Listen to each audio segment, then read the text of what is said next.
absolute indiscrimination.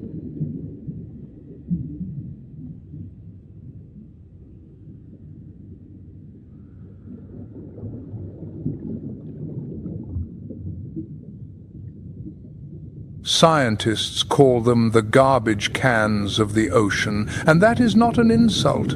It is a fact.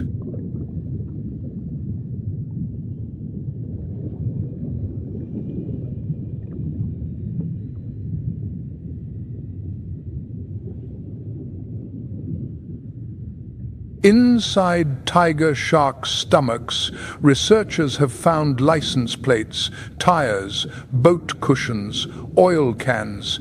Anything that falls into the ocean can become a meal.